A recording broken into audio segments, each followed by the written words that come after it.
have the honor to be the Deputy Chair of the International Laboratory for Sociocultural Research. And I, of course, know many faces here in the room. We have a double symposium, but we are also well, a little affected by work relations in Germany, because one of our participants of this conference, my dear colleague Franziska Deutsch, could not fly from Bremen because there's a strike of Lufthansa, well, ground staff, which affects Munich, Bremen, Cologne, and Frankfurt. And so she had to rebook to a flight from Hamburg via Vienna to Moscow, which will only be here at 0:25 tonight. So we are missing one presentation, but as I heard, we could have an additional presentation that is not in the program. And I look into this direction. Am I correct there? I hope.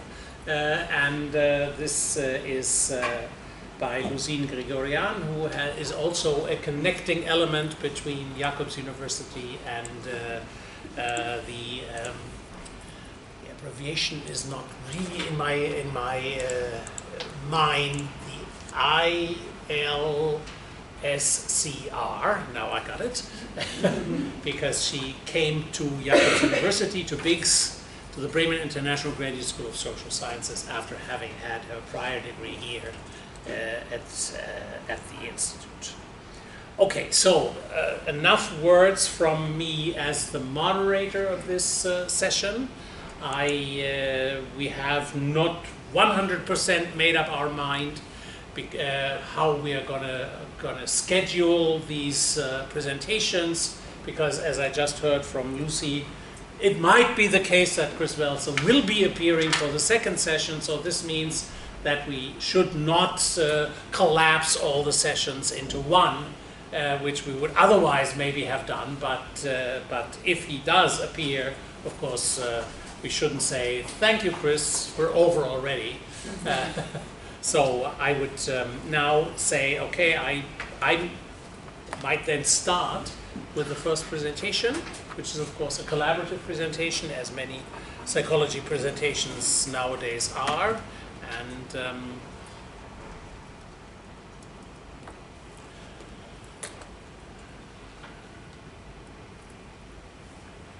so, what am I going to talk about?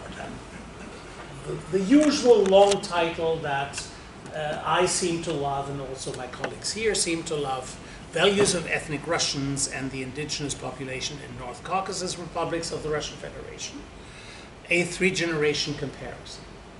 So what is this all about? You see four authors here, three from the immediate faculty of the Institute, and myself as a kind of an honorary guest in a certain sense.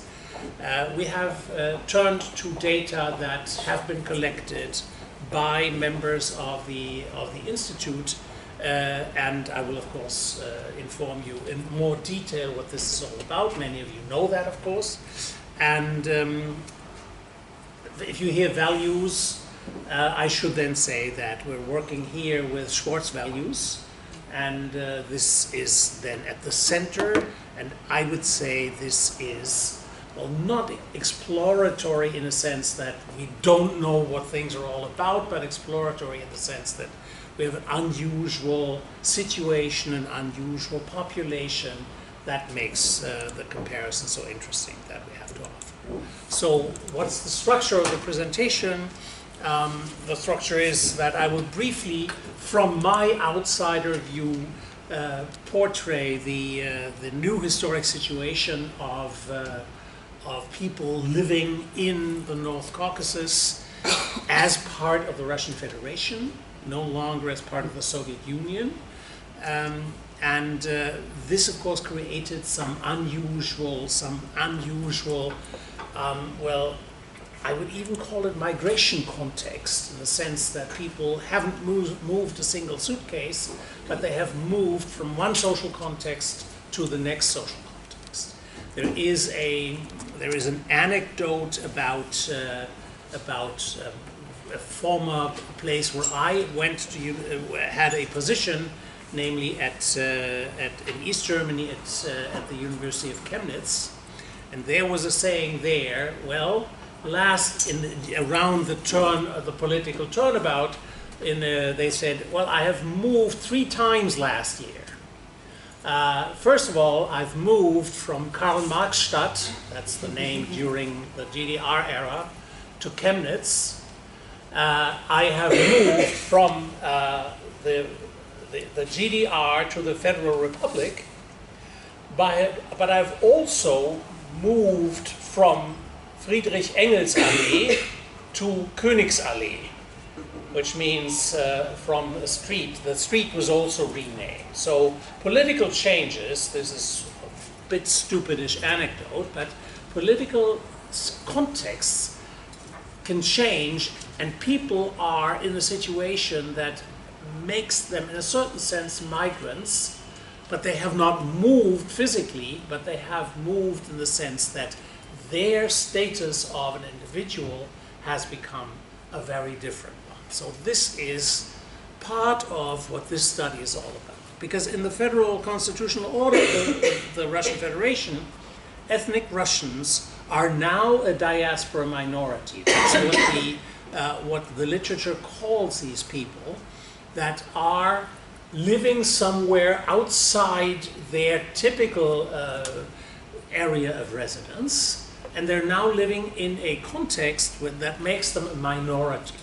The term comes, as you certainly know, from religious minorities, for example, Roman Catholics living in a Protestant or an Orthodox area. So the social science or psychological literature calls these people diaspora migrants. And Russians are, in fact, I of course had to look that up myself, are in fact not the majority in about 1/2 of the 22 republics of the Russian Federation.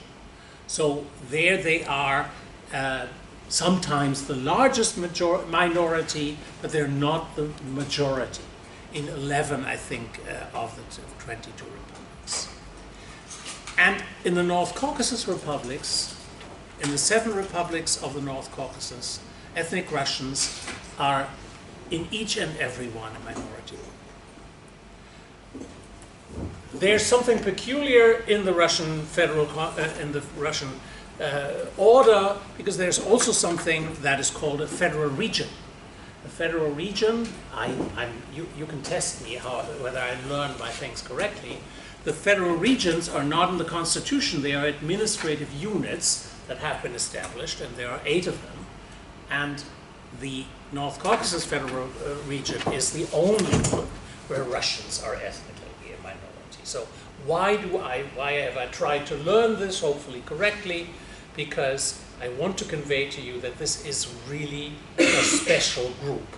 It is not something, you look at some people somewhere that you can get hold of. So this is a special group. And Russians are indeed an ethnic minority in the North Caucasus Federal Region. Now, I don't have to point to that, particularly here in Moscow, but in other places where I will probably also give this presentation, and in other parts of the world. I have to remind listeners that obviously the Soviet Union collapsed in 1991. Then there are processes of indigenization in the area we look at, and in many parts of the Russian Federation. There's an ethno-religious revival, not only in the periphery, but also in the core lands of Russia. And there are armed conflicts, as you know, in Chechnya and in several other parts of what used to be the Soviet Union. What consequence did this have? There was a serious outflow of ethnic Russians from the North Caucasus. Many of them left this area and returned to the mainland, if I may use this term. And what consequences did this have? The identity of Russians in the North Caucasus, those that stayed, transformed because now they became aware of their status of diaspora minority. However, or there I say, but Russians are the vast ethnic majority in the Russian Federation in total. From the outside, it even looks as if Russia is a uniformly Russian state. This, in fact, also to my initial surprise, is not the case. If you look at non-citizens living on the grounds of the states that are member of the United Nations, Russia is the one that has the third most non-citizens living in its country. This is something that I didn't know, and I had to learn, but for everybody it should be very clear that this is the case. So in principle, the frame for the study I'm reporting as part of the Institute group are Russians aliens in their homeland in the North Caucasus, because of course the North Caucasus is an integral part of the Russian Federation, and are they aliens in their homeland? That is in principle the frame that this research has been taking place in. Okay, so what are the research aims? We want to study whether value preferences of Russians living in the North Caucasus diaspora are more similar to the values of the mainstream Russian culture in residential areas of the Russian Federation, where Russians are the ethnic majority, or to those held by members of the mainstream culture of the North Caucasus Republic. So, have Russians who live there adopted the local value preferences, or have they retained or reintegrated themselves into the mainstream Russian values? Or is there something like that? I have given a presentation, or I'm a member from my team in the 1990s, early in the 1990s, mid-1990s, has given a presentation, are there Russian values? And, well, the question is still open, I guess. But what makes the study yet more interesting than a simple look at the values of Russians living in the North Caucasus in comparison to Russians living in mainland Russia, if I may call it that way. This is a 3-generation study. So it is not just any sample of Russians, but this is a sample that included late adolescents, their parents, and their grandparents. I'll give a little more detail in a moment. Now, I've said research aims. Now, what are the more precise research questions? We want to look at value change in a sense that we look at the preferences of 3 generations.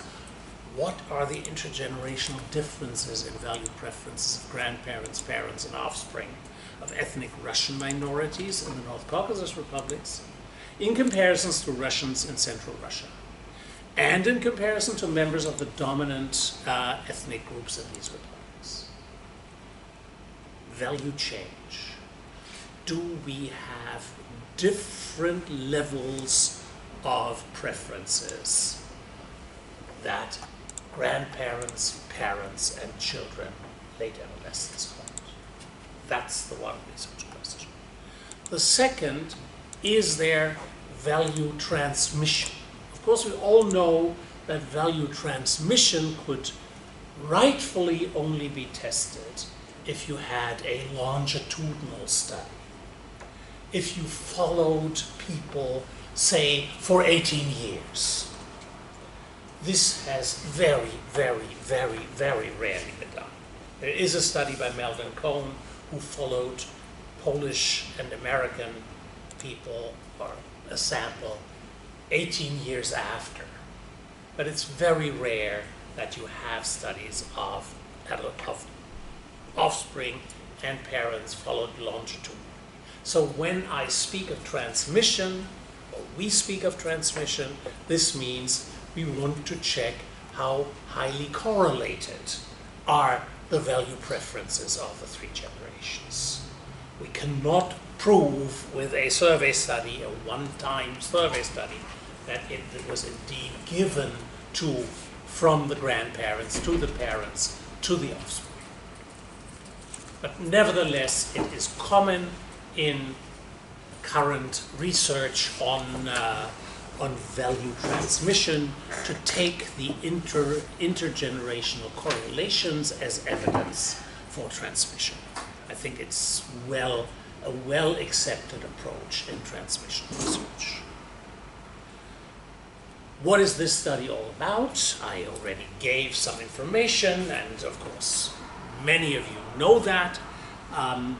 These are convenience samples of late adolescents, their parents and their grandparents, in 2 North Caucasus republics, because when I came here, I had not heard of one of them. The Kabardino-Balkaria I had never heard of when I came here. However, I had been in 1974 in North Ossetia, Alania, myself, so I had kind of some kind of attachment to this North Caucasus Republic. Of course, there also the city names changed when I was there. The capital was called Ordzhonikidze, which is now called Vladikavkaz. But I was there and met in Ossetia, so I knew what this place was all about. The samples included similarly sized subsamples of ethnic Russians and members of the local ethnic majority. So then there's also a comparative sample of ethnic Russians from the Central Federal District. That's around Moscow in gross terms, where ethnic Russians are the vast majority of the population. Sample sizes now of triads, that is where we do have grandparents, parents, and offspring, are around 100, varying between 86 and 107 full data sets. And here, I don't know whether you can decipher it somehow, you get certain details of the sample. They are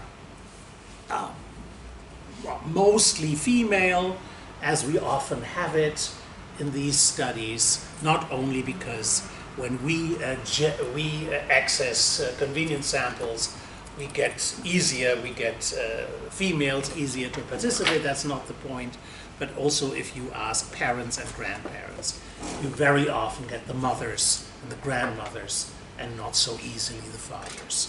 You see the male percentage is varying between a quarter, less than a quarter, and a half.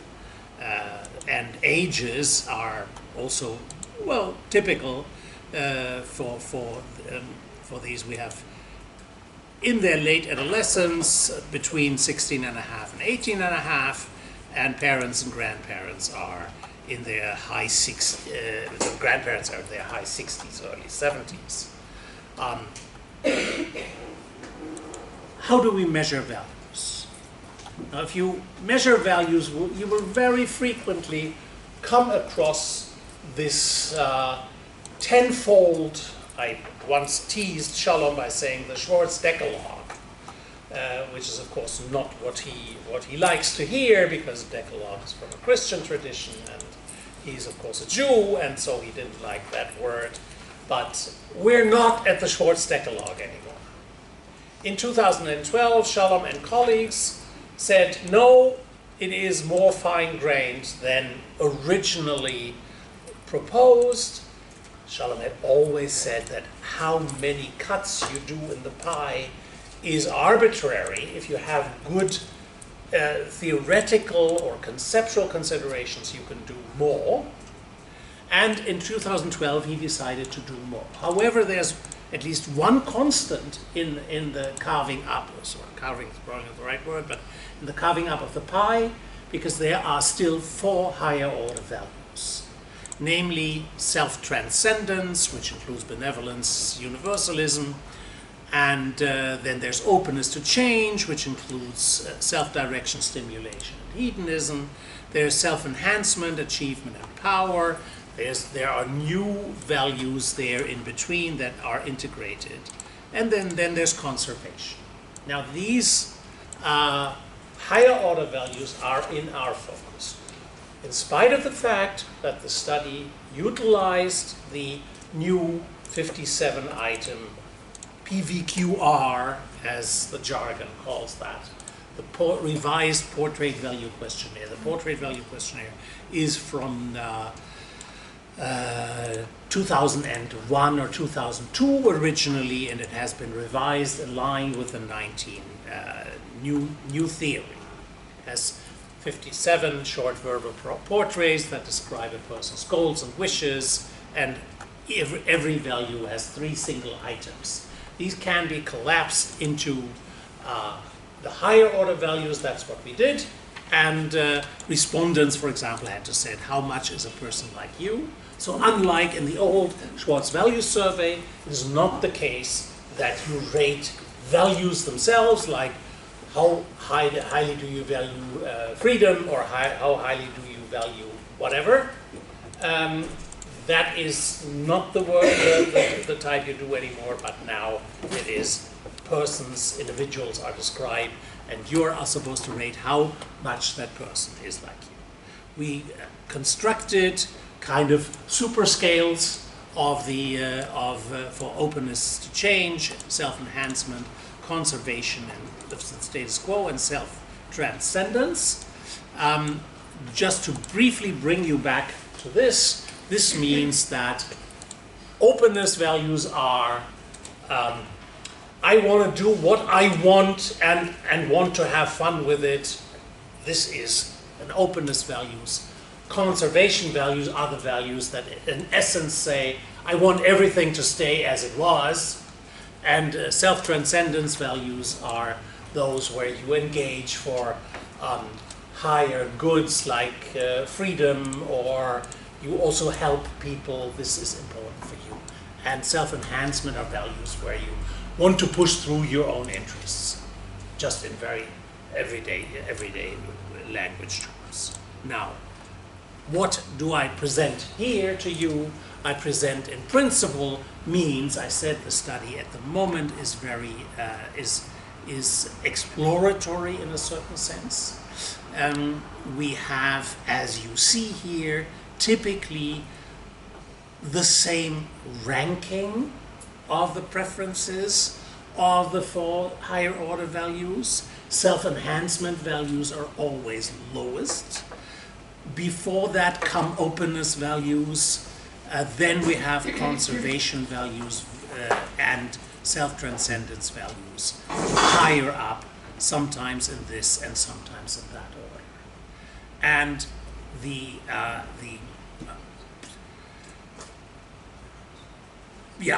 I will leave that to your inspection in principle, and this means that we have the first column is the grandparents, the second column is the parents, and the third column is the offspring. And what you will see there, the rank 1, if I may use the verb, wanders to openness values. And it is clear that in the overall sample now, openness values are the most preferred among the adolescents, where they were clearly much less preferred by the grandparents. The same change was not found for self-enhancement values and for self-transcendence values. That's why I went back to this one. Okay, self-transcendence means you're not interested in your own good, but you're interested in the betterment of society and of the fate of people around you. That's at the core of self-transcendence values. I also find the label a bit hard to comprehend, yeah? But you transgress your own interests. You want to go for the good society and good interpersonal relations. Kind of start with in a dedication of yourself. In that sense, yes. Thanks. And you see very clearly that in several samples, openness values are now the most cherished, whereas self-transcendence values, which are typically at the top, because they also include benevolence. How many minutes do I have? I'm almost through. 1 minute? 5. Oh, wow. By all means will I be through in 5 minutes. So just inspect the ranks. Don't inspect the means. The means are not so informative because you can always do a transformation or do not or something like that. So, but the ranks are very important, and what you clearly see if you look at rank 1 among Russians in the Central Federal District, now openness values are the most cherished in the youngest group, and the second, and in that group originally self-transcendence values were highest among the grandparent generation. There is an obvious movement in the preferences. Of course, when I say that, all this is of course shown via statistical analyses that allow me to make these generalizations. So I'm sparing you from all the chi-squares, the f's, and the degrees of freedom. I'm just pointing to what I see myself entitled to pointing to after statistical analyses, which I skip because they are boring in a public presentation.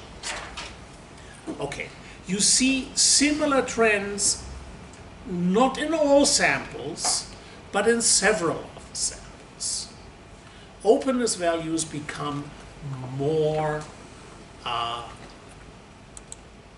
popular, but not so strongly in the periphery. That is, the strongest difference is clearly in the Central Federal District.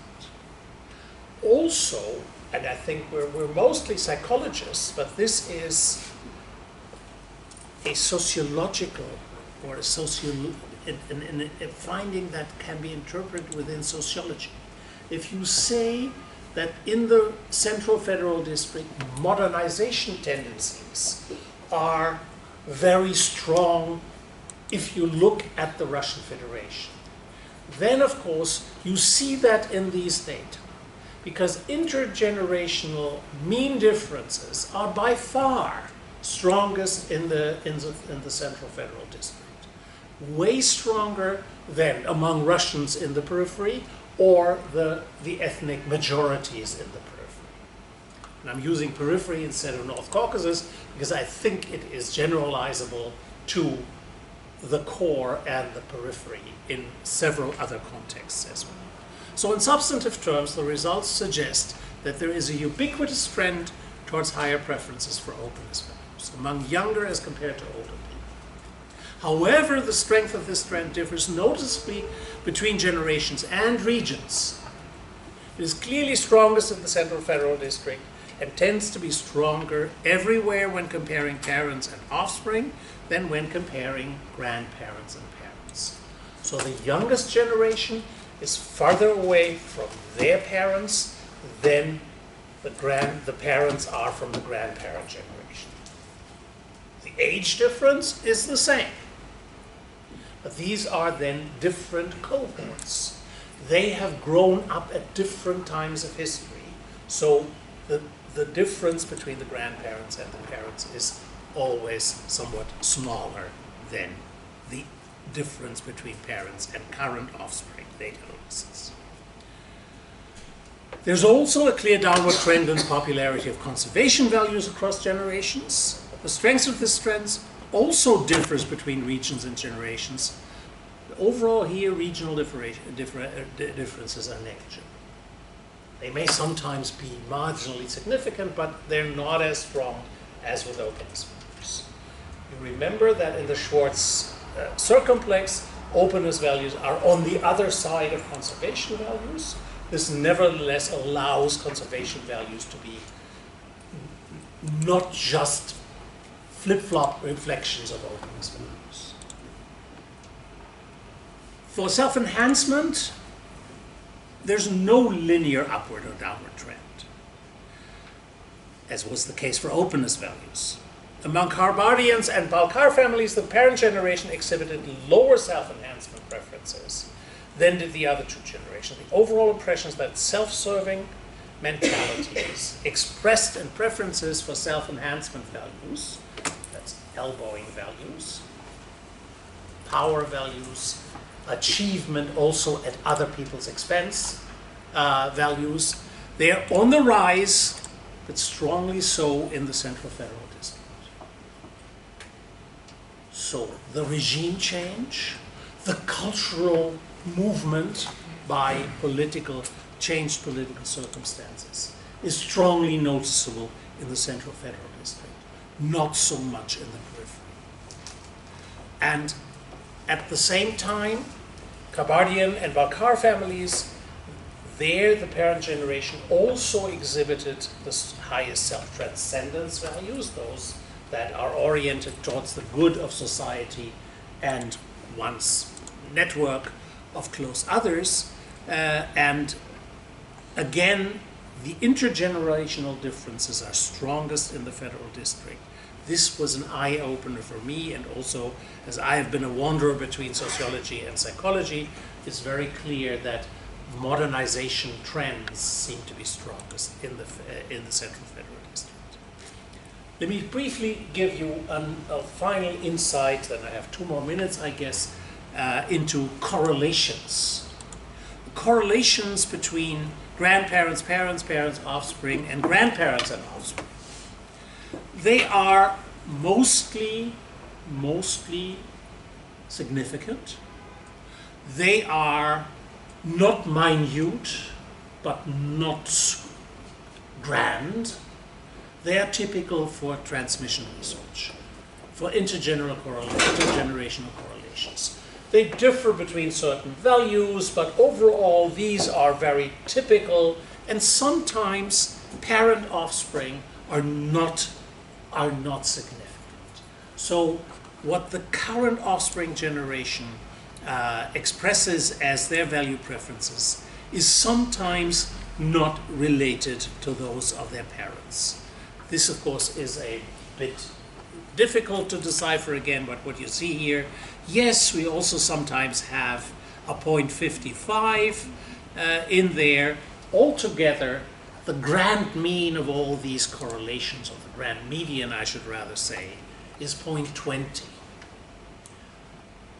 For those who are into numbers, this means that about 4% of the variance in offspring and or another generation are determined by the values of the older generation.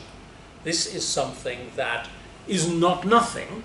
It is something that is of a noticeable importance, but it's not something that says it's all in the family. The context, the usual conclusion context matters.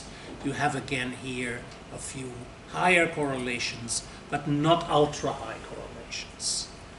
If I conclude my discussion, the size of change is much bigger for openness and conservation values than for self-enhancement and self-transcendence values. So this axis is stronger than that axis.